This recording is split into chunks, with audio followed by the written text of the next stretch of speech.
the proposition going out of their way trying to win this debate, knowing full well that Paul the Octopus predicted clearly the opposite. And why do we think the sounding prophet is right yet again? Because we have just heard 10 minutes with the majority of which we absolutely agree. We agree with the ideals, we agree with the values, we agree that human rights is a good thing, and we agree that we have the moral duty to do it. But we disagree on the question whether this is a good idea practically to uphold the very cause that they and us want to uphold. We'll open up this debate saying we want European countries to stand up for justice. We say exactly, but we differ on how it is best to do so. We have not heard one practical word out of the proposition in 10 minutes. I'm sorry, we did hear two references to practicality. A, Will told us that Israel needs all the friends it can get, and Rob suggested rapid reaction force. To the former we say, Will, have you done any research on Jews whatsoever? Our national sport is to sit in a dark corner and whine that we are lonely. So basically the proposition wants to declare war on every country that disagrees with them. Let me tell you about something about the Israeli army. We're not much to begin with, but we can take the rapid reaction.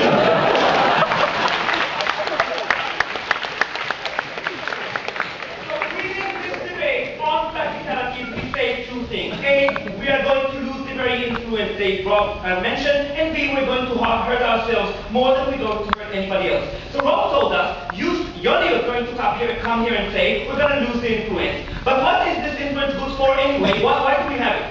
Please mind that A, Rob never refuses the fact that we're going to lose the influence, which I'm going to assert in just a second. B, we want the influence in order to improve human rights, and we can improve human rights somewhat with the influence, but can improve it, not improve it at all without the influence. Then we say we want to keep it and not lose it. Why would we lose it? Because Will told us that leaders tend to react to threats. Exactly. But in what way do they react to threats? You have two situations here.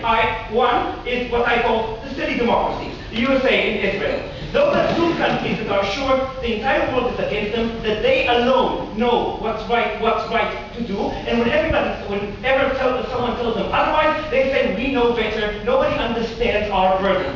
They are going to react to threats exactly the same way they have always reacted to threats, by poking and doing whatever it is that they want to do.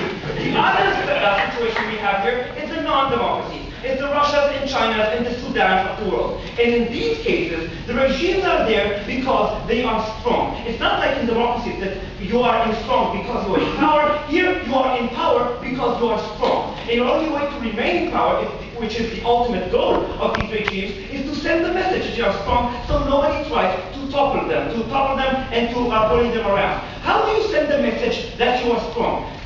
When somebody now comes and tries to bully you around, do you say, oh, you know what, we will reconsider our ways and do whatever it is that we want because you threatened us? Is that going to be what they are likely to do? Or because these regimes want to stay in power and the most efficient way of doing so is send a message of strength, what are they going to do? They are going to deny us and they're going to make it even more extreme. The most prominent example of that would be Sudan. When you issued the arrest warrant against Mahmoud al-Bashir, what it is that they did, they threw out the UN agencies, they threw out the Red Cross, they threw out Doctors Without Borders, they threw out UNICEF, they threw out everybody. So previously we had some influence. Now we have no influence. What is the influence for? Improve human rights.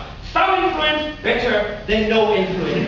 This is the equation that's very clearly wins this debate. Now what else do we say? We say trade, by definition, is something that we do because it benefits us as well. If we're going to give up trade, then we give up our profits from trade, which is, by definition, bad for us. Now, is the other side going to be hurt as much? Because we say that these markets, China, United States, and specifically in the allegedly nuclear submarine Israel, is markets that we want to profit from. And secondly, we say, we're leaving these countries to trade with themselves. China is getting resources out of Africa and exporting to the United States. Israel gets all its weapons out of the United States anyway, and we can do without your tulips, sir. Harm caused by abolishing trade is going to be minute. So what do we say? Minute practical harm, humongous harm to their honor, leading them to react in the only way that's rational to act when your goal is to stay in power and send a signal of strength. And that reaction is the exact opposite of what Proposition wants today. Poland wins again.